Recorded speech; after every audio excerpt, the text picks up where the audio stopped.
welcome. David Politis here, Silken Slopes Conversations. With me today, we have two friends, one new, one a longer friend, and that would be Brock Blake, CEO and co-founder of our friends at what is now Lendio. That's right. And is still relatively new Chief Financial Officer, Dave Bedell. Gentlemen, welcome. Thanks for having us. Well, good to have you here.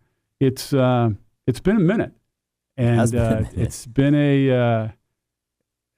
it's been fun to see the progress of what Lendio has done, especially over the last few years. Some really explosive growth and high visibility tied to COVID and the things that Lendio did. But before we get into that, let's unpack and let's roll back. Okay. So, did you ever imagine while you were playing soccer for BYU's men's soccer team that you would end up way back? Yeah, but you would end up running a venture capital backed company that is literally impacting tens of thousands of businesses across the country? Did you Hundreds imagine? of thousands. Hundreds of thousands. Okay, thank you for correcting me there. Hundreds of thousands. Did you ever imagine that? I did not imagine that. I mean, I was so wrapped up in kind of my playing sports and living the college life and all of that. But I was an ambitious entrepreneur, and I didn't know, you just in college, you don't know about the world and everything about building a business and raising capital and all that kind of stuff. So I had no idea, just that have always been extremely ambitious from, a young age. I'm the youngest of 6, 5 older brothers, and they're all have been successful. And so being the youngest looking up, you're always like, oh, I got to, You got to claw. You got to claw and fight and scrap and chase and to try and be relevant. And so from early on, that's just ingrained in me. Just getting food on the dinner table can be hard sometimes, right? Exactly. I mean, in the backyard, battling on the basketball court or soccer field, or it didn't matter what it was always a competition, and you're trying to, get some recognition and attention. So what was it then that happened in your life that led you to start funding Utah in 2006? Because my experience is I've now interviewed dozens of founders. Something happened. There was a trigger point. There was an inflection point. Do you recall what it was that happened in 2006? No question. So 2005. My whole life, I've done things to be able to earn money. Just like, again, because I was the youngest and middle income family growing up, and if I wanted to go buy a new pair of shoes or whatever, I had to figure out how to come up with money to make it happen. And so, at BYU, I went and bought a bunch of scooters from China and sold them just because I wanted a scooter to park close on campus, or some things like that. So I was entrepreneurial minded growing up, and then really the turning point for me was really from Alan Hall and Greg Warnock, two incredible people in the state of Utah that have done so much. They started a program to give back, really. It was a program called Junto Partners. And essentially it was this 8-week mentorship at the feet of those two. And every single week was a new competition. It might be a sales competition or a marketing competition or a PR competition. And kind of at the end of this, it was kind of like the TV show The Apprentice, but at the end of it, they selected 5. There were 100 applicants. 20 of us went through this mentoring. They selected 5 and gave us each $50,000 that we could use to go and start a business or buy a business or come up with an idea or whatever. So I was one of those winners and was trying to figure out, what was I going to do? I almost bought into Sub-Zero, the ice cream franchise, and was going to be kind of on corporate there, and almost did, a few other things. I met Paul Allen, and not the Microsoft Paul Allen, the Utah and Paul Allen, right? The Utah Paul Allen, sure. And he was working on this concept, this problem that business owners need capital, and there's not a good way to do it. And so it was really kind of his idea. And he had met our current co-founder, Trent Miskin, and he's like, Trent is kind of the technologist, and you could be the business guy. I can help kind of pull this together. So the 3 of us just started working on this concept, and it was a similar problem that we're still solving today, but around business owners, or at the time, entrepreneurs need capital, we were trying to solve it through angel investing and venture capitalists and kind of speed pitching events and other things like that. It was just the wrong solution, but the right problem. And so we spent 5 years kind of banging our head against the wall, trying to like make that solution. 5 years? Yeah, 2006 to 2011. Okay. Built it up to about 10 million in revenue, but it just was the wrong business model. It was the wrong solution for the right problem. So in 2010, we started working on nights and weekends, trying to say, okay, all these business owners that are coming in, most of them are never going to raise money from an angel or venture capitalist. Most of them are restaurant owners or landscapers or dry cleaners. Right. They're Main Street America. They need a $25,000 SBA loan, not a $1 million, angel investment, seed seed funder. investment. Right, exactly.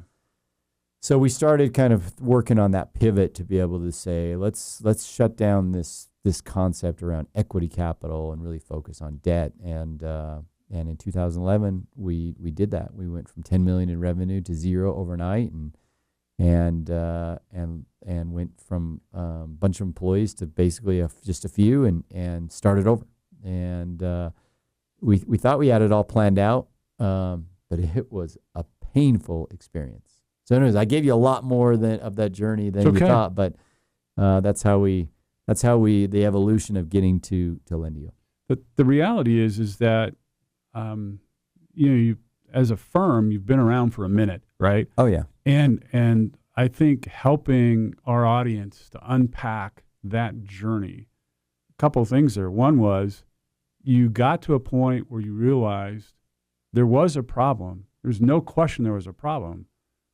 But the solution you'd come up with, although it worked, was not necessarily the best. Right. Good, better, best type of a thing, right? And so how do you get to what is the best? That pivot then change the entire trajectory of your firm, it sounds like. No question. And you look at, there's some that are like lightning in a bottle and it happens really quickly. I think Divvy's a pretty good example of that. They kind of just nailed it right from the get-go and have done a great job. You look at this, I think it's pretty common. Sometimes there's lightning in a bottle where it just happens really quickly. I think Divvy's a good example of that. There's smaller pivots, but generally they nailed it. You look at Qualtrics, you look at Vivint, you look at Omniture, you look at some of these others that have done extremely well. They're kind of 20-year overnight successes. No one hears about them until they start to get really big. But man, there was a journey. There was a lot of backstory of like what they had to go through and how they had to pivot. And Lendio's not too different. And I think that's part of being an entrepreneur is just, do you have that grit? Sometimes it's, I just got to fight to live one more day. Mm-hmm. I think the problem's there. The solution might not be right. How do we keep working on this until we get that product market fit figured out? Yeah, interesting. Now, Dave, you've been with Lendio now for 8 months, 9 months. Is that right? That's about right, yep. Yeah, 8, 9 months. And you have, as a chief financial officer, we were talking beforehand, even though you studied engineering, you ended up going into the finance accounting world. And in fact, ended up being a CFO for a company that went public and eventually was acquired, right? So, and you've done this before. I wasn't the CFO. I should correct that. Just to be clear, thank you. I was the head of investor relations and thank finance. You. So. But I'd love to have been a CFO, but I shouldn't take credit for that. Fair enough. But the question I was going to ask, what would you have done if your CEO came to you and said, well, good news, bad news. We figured out what it is we're supposed to do. The bad news is, we're going to go from 10 million in annual rev to zero. How do you respond to something like that? Yeah, that's always a tough one. I think a lot of it just is if you realize that the 10 million is a road to nowhere, though, it's the right answer. And we also know that, like in my head, I think a lot in valuations, and so it's easier for me to see a company with zero revenue but an amazing path forward is worth more than a company making $10 million. But stagnant and not going anywhere. So in my head, it's an easy shift saying, hey, this is the path forward for value. And so maybe that's just my neurotic thinking numbers way of doing it, but it helps me make the transition. So then let's dive a little bit into the numbers. You've now been on board, like I said, let's call it 3/4 of a year. How many small businesses are there actually in the United States? I've seen anywhere from 23, 24 to upwards of 30 plus million small businesses. What does your data tell you?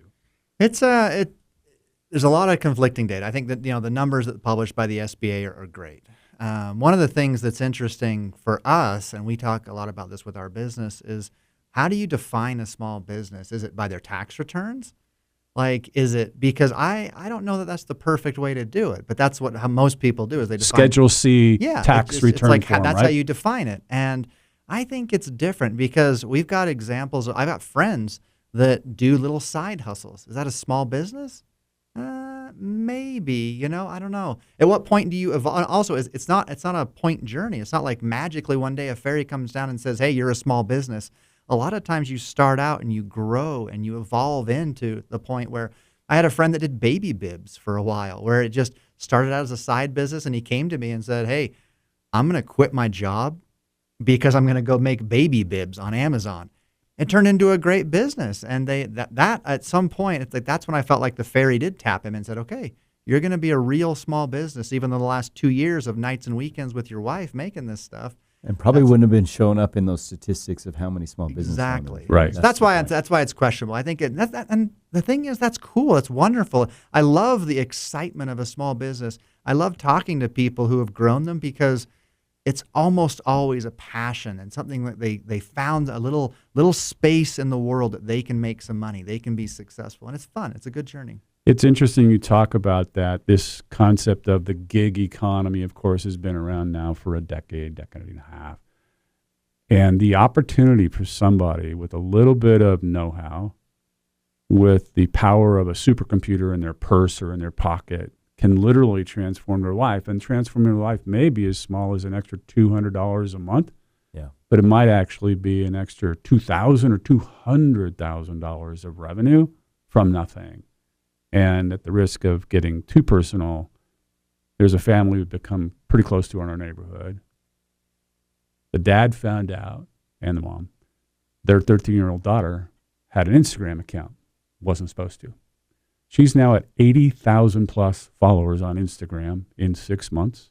Wow. And she's on a path where she could quickly be pulling in 5, 10, literally $50,000 to $100,000 a month just from her social media. Yep. She's not even 14. That's crazy. Right? And so is she a business? The answer is yes, she has a business. Is it a business yet? Is she doing tax returns? Well, I don't think she's actually had a full year of business yet. But talk about what a small business is. That's crazy and exciting, right? That's one of the most exciting aspects right now in finance, in my opinion, in fintech, is this segment. This segment we're talking about. This is it a side hustle, gig economy, sole prop, self-employed? Who knows? But there's been traditionally these very rigid, black lines to be able to say you're either a consumer or you're a small business. And there were not a lot of financing options. There weren't a lot of technology solutions. There weren't a lot of services or tools for this gig economy. And now, even though we've defined it for maybe a decade or so, it's just as of recent, and especially since COVID, in my opinion, because the number of entrepreneurs the entrepreneurial starts, you can see the data has been dramatic. There's been way more entrepreneurs that have started businesses in the last few years than ever before. But you're starting to see a lot more energy around solving for that segment of the population of these. So whether fintech or lending solutions or other products and services, and a handful of the lenders that we started working with, this is a big opportunity for us that are solving for that. It's really, really exciting. So I'm going to push back. So how big is the number? Is it 30 million? Is it 50 million small businesses in the United States? Do you have a guess? Do you have a sense? I don't have a great sense. I think bigger is what we usually lean toward, and the more evidence we find is that it tends to be bigger than smaller, because people tend to, and I'm not going to I don't want to make anybody feel bad. A lot of people don't always report everything on their taxes. So they start out I a was small going to ask business. that question, but we won't go there. Yeah, they say start out a small business, and whether through just not understanding that they need to or whatever their justification is, they don't report it on their taxes for a while until it gets big enough that it's material. And so when do you count it? I don't know. But I think that there's probably more out there than we think there are. It's underreported is what you're saying. I It's think that underreported. 35 million probably is a safe range. Yeah, I think so too.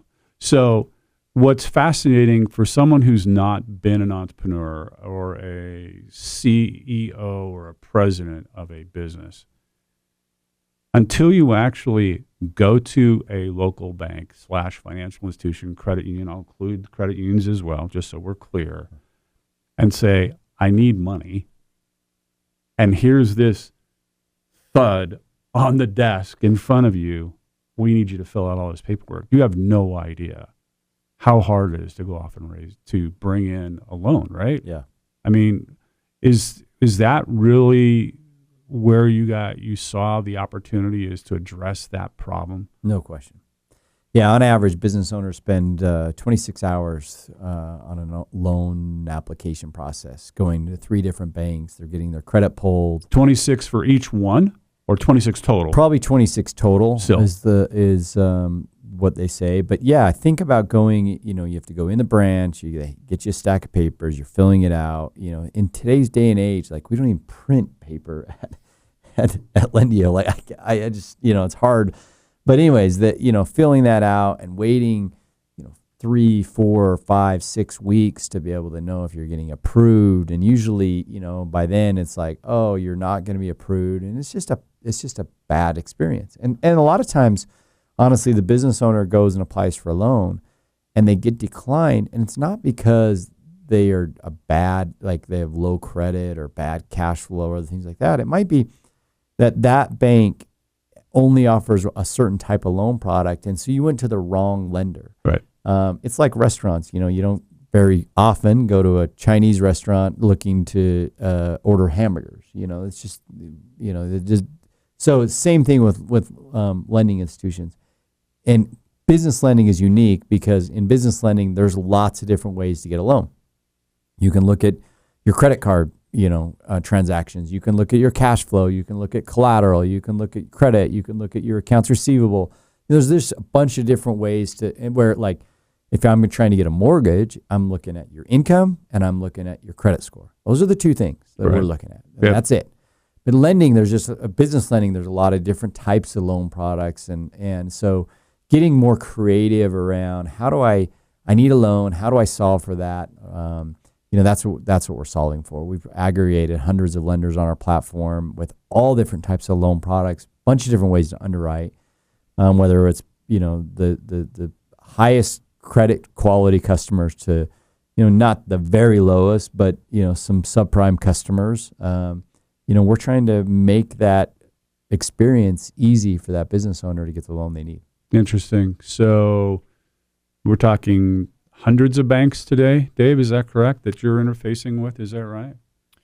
I don't know exactly the number. I think, how many banks we have? It's around 100. Around 100? Yeah. And how many customers are you averaging that you're helping on an annualized basis? We're talking probably 30 to 50,000 per year. Yeah. That's crazy. Yeah. And is there an average loan size? Is there a median and a mean? I'm assuming there is, right? What we're doing, and this is really one of the most important things about our business model, it's around $35,000. And that's really important because a lot of the banks won't do those loans. They're too small for them to do.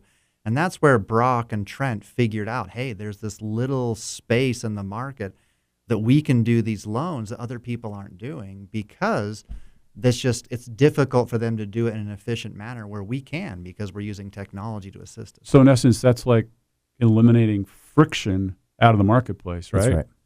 So here's this underserved or non-served segment. Yep. Because we can automate this, we can bring the power of the internet and technology into this.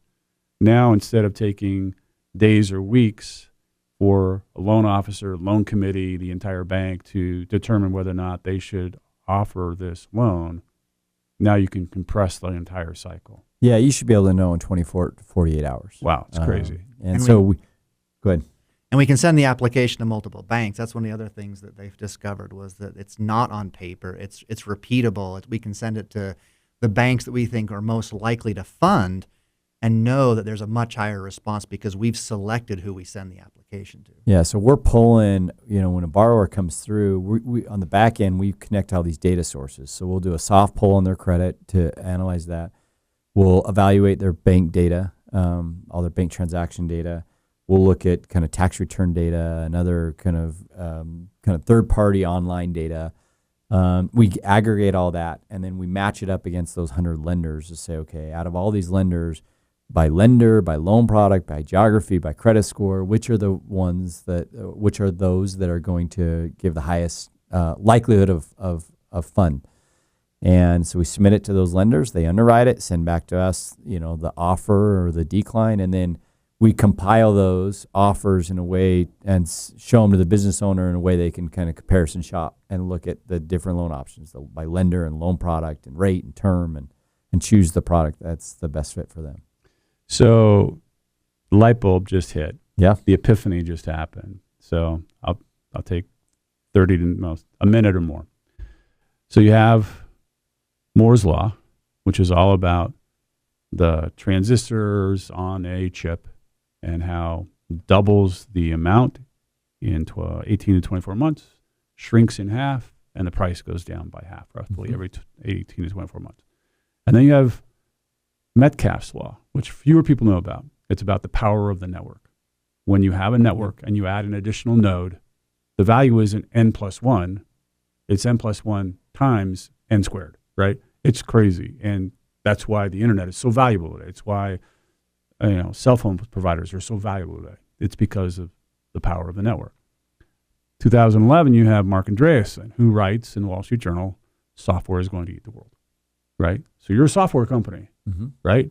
Except you're more than that. Bill Clinton was losing his run for president first time around until his advisor said, Bill, it's the economy, stupid, right? And to me, Dave, Brock, it's the data, stupid, right? It's all about the data. The value of your company and to your clientele and to the banks has to be the data, isn't that right? Yeah. Yeah, it's yes. You're pointing out something we don't talk about a lot not because it's not really important to us, because it's critical to us. But secure, you have to keep it security. I get that. No, well, because it's just not the natural kind of right in front of you what we do. But a big part of our model is all around the data and the infosecurity that we have, compliance and all of that kind of stuff. But we integrate with banks, we integrate with financial institutions, we integrate with non-bank lenders, we're credit agencies, bank account data. But it's the way you leverage the data in a non-personal way to make the system smarter. So if we've done 350,000 loans, the likelihood of doing a loan when you come in and you're a restaurant owner in Texas, we've probably done 500 loans that look a lot like you. Yeah. And we can use that data to be able to say, okay, out of these 500 other restaurants in Texas, when they were presented loan offers from these various lenders, which lender did they choose the most often?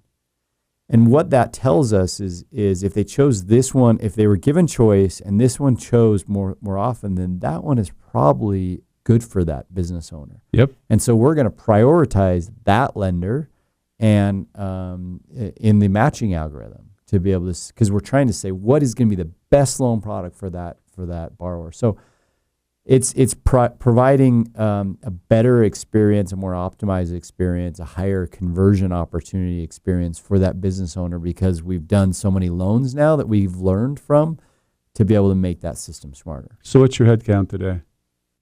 Because I'm going to add, there's a specific follow-on question, which is how many data scientists do you have today? We have a really, it's not like we have a huge data science team. I think we have 10 or 12 or something like that. Yeah, but I think that's also underrating it. Yeah. Because we have also a team of, we call operations, but we've got a data scientist on that team. We've got multiple people with data backgrounds on that team. And all of our data engineers. And my finance team, I would say, are a bunch of data nerds that also do finance. And so there's a culture of data at our company. And so just looking at the data scientists underrates that a little. Yeah. Fair enough. Okay. So are you doing predictive analytics with your loan apps now? Oh, 100%. Yeah. Interesting. Built into everything we do. Machine learning, all of that, right? All of it. And the great thing is that the customers don't think that way. They come in and what the customer thinks is, wow, that was really easy. And that's the beauty of it. Yeah. It becomes completely transparent. And that's like the beauty of good automation is not the one that the customer goes, hey, I was automated.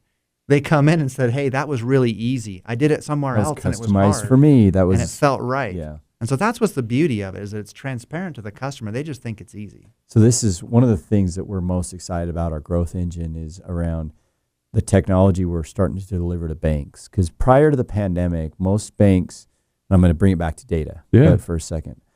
Most banks, we talked about this manual process. And because of that manual process of paper and manual committees, they said, well, we can't spend all that time and energy on a $100,000 loan. Yeah, so we're not going to do that. Yeah, and biases also. That's the whole other thing. Yeah, and that's a whole other conversation, which I'd love to talk through. But so they just said, we're going to only do loans greater than $1 million, because I know if I do $1 million loan, I can make the ROI math work. Well, then PPP comes around, and banks' branches are closed, and everything has to be done online. And the government and everyone else, they're kind of putting pressure to every lender, like, go downstream. You've got to help the smallest of small. So banks were forced to do two things that they weren't very good at. And while there was a lot of kind of kicking and screaming going into it, they came out of it saying, that's actually a pretty interesting market there, these small businesses online. Especially if you aggregate them. Right. And so, we've got a product that, is in beta right now that we'll do a lot more kind of PR around later, is this product called Axis. And it is using AI, artificial intelligence, machine learning, and all of the different kind of data science to help a bank automate their lending. And one of the coolest things features that I love about it is, imagine you're a bank and you have 10,000 small business banking customers that with all their deposits. This technology basically sits on an overlay and monitors the bank account data of those 10,000 customers every single night. Basically underwrites it every single night. And then when it meets that criteria that they're eligible for a loan, then it fires off an alert. And when you log into your bank account, hey, you're approved for $100,000. Click here to take it. And they didn't have to apply. We didn't have to have a loan officer call them up. They didn't have to do anything. And it's allowing customers. What we're trying to do, our mission is to we see a world where businesses survive and thrive. And if we can give that extension of capital to businesses and just they have it without applying, so when they need it, they can go draw on it. And, it's like, I get in a bad situation, I've got it there. To do that through the banks, we're super, super excited about. And the whole play is around leveraging data and underwriting kind of behind the scenes, and then offering that experience. You'd end up then making life easier for your bank partners. And in fact, you help them to market and sell their money. Exactly. Right? So why would a bank, why wouldn't a community bank in Vermont say, hey, I'm interested in this because this will make my life easier. It'll generate more revenue for me, and it will help my customer be more successful. You have the data. Yeah, we agree. Amen. And so far, what the market testing we've done says the same thing. People are very interested. We've met with a big consolidator of credit unions. And I won't name the name, but they were like, this is gold. Yeah. We love this, and we agree. We think it's a gold mine. And think about the other thing is the perception. You're changing a little bit the perception of the bank. So now it's not, you talked about these biases, and banks are known for, right? They only lend to people who don't need the money, or the intimidation factor of walking into a branch and sitting down with a loan officer and being interrogated. And it's not always true, but that's just kind of this perception, right? Now, if you can flip that on its end and it's like, no, my bank is my partner, and they're constantly behind the scenes trying to figure out how they can help me, get the capital I need to grow. And this is a partnership. You can tell we're excited about it. It's a big, cool. It's a big market. That's cool. So let's go sideways a smidgen. We did this a little beforehand, so I'm going to come back to you, and then Brock, feel free to pipe in. Right. So what happens to the economy? Because we now have had 2 quarters in a row that are down, right? We're, depending upon your definition, and I'm not going to go to the White House press secretary for her definition of what a recession is. We'll save us some time. What happens to, are we in a recession? And your response was, well, it depends how you define we. So talk about that for a minute, Dave. What does that mean? Yeah, it's just such an interesting thing. We talked about this before, and it was just that the ingredients that we all see going into this recession are interesting, with super low unemployment, but quarterly declines, and it's different people are going to be impacted differently. Different industries are going to look differently. And also everybody's going to feel differently, because it may not feel like a recession. And there was also so much artificial money in the market. Maybe it's okay if we see a little bit of decline because it wasn't real to begin with. And we may just be getting back down to a normal pace. So it's like, yeah, we're slowing down from 80 miles an hour to 65, but we're still going 65 miles an hour. And so this is where, and a lot of the economists are struggling with this too, because it's not a textbook recession. No. So it's difficult to say what's going to happen. And that's why, if you look at the market lately, it's up, it's down, it's up, it's down. It's like nobody can figure out what they're going to do, especially in tech. You look at the valuations lately, and there's firms that are going from $1 billion to $2 billion valuation in a week. And I'm like, this is crazy. Or going from the opposite, 10 billion to 1 billion, in a week. And neither's probably right. It's probably somewhere in the middle. Right. Well, and as I mentioned before, we had Randy Quarles interviewed him. Fascinating. We know Randy super very well. Smart guy, former vice chairman of the Fed. And we talked about it. And he's like, yeah, there's enough data that we're seeing, but let's look at Utah. We're at 2% unemployment, right? That's an insane number. Right. It's 60-ish% lower than what's considered to be full employment. Yep. Right? And it's not like there's not money that's available. There is so much money still on the sidelines inside of, private equity groups, venture capital firms, hedge funds, sovereign wealth funds, right? Yeah. Banks. Yep. There's a crap load of money still out there. And money is still being invested, and money is still being lent, right? 100%. So that part hasn't stopped. So it seems weird. Is that kind of like... Very weird. And the segment of the market that took the hardest hit were the growth stocks, right? Most of those, back in Q1 probably took 80%. Yeah, that's probably 80%. Right. Big hits. Yeah. Big hits. And, everyone's talking about now, like before it was you get a premium for growth and it's growth at all costs. And now, almost all the conversations I have either with board or investors or other CEO peers is, all around this kind of rule of 40, right? Meaning let's slow down growth.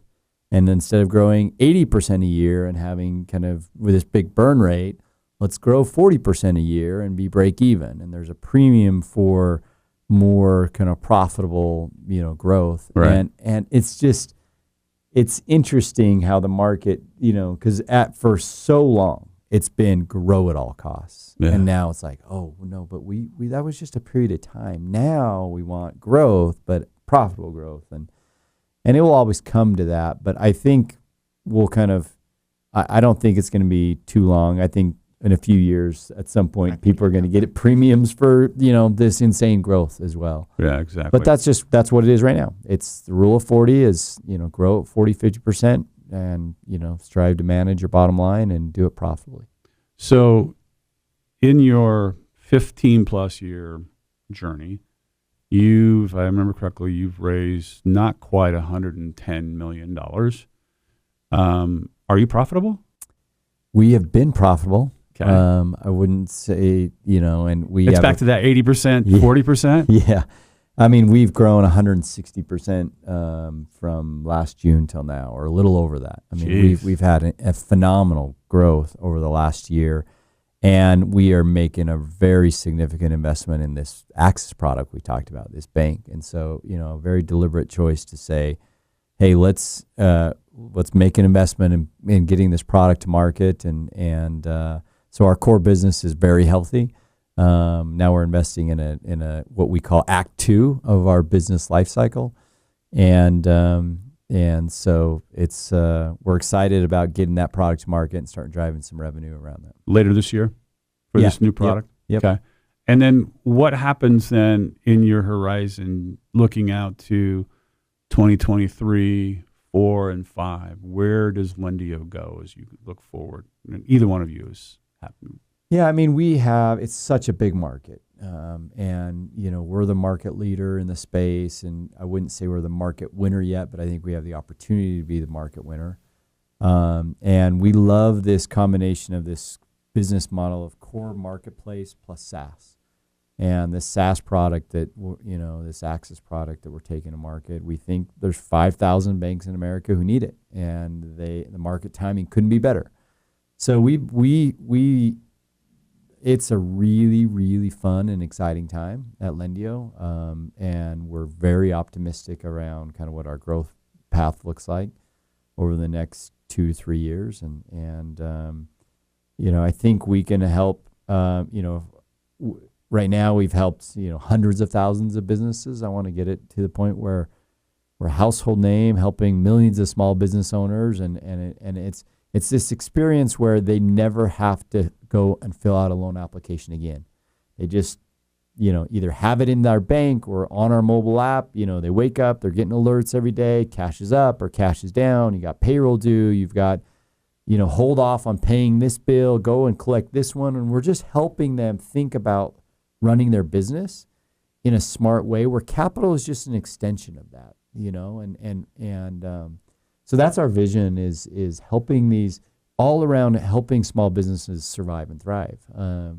If we can reduce the failure rate, I mean, because we all talk about small business, there's a high failure rate. If we can reduce that and increase the survival rate, we can have a real impact on the U.S. economy, and we're pretty excited about that. Very cool. Let's close with that.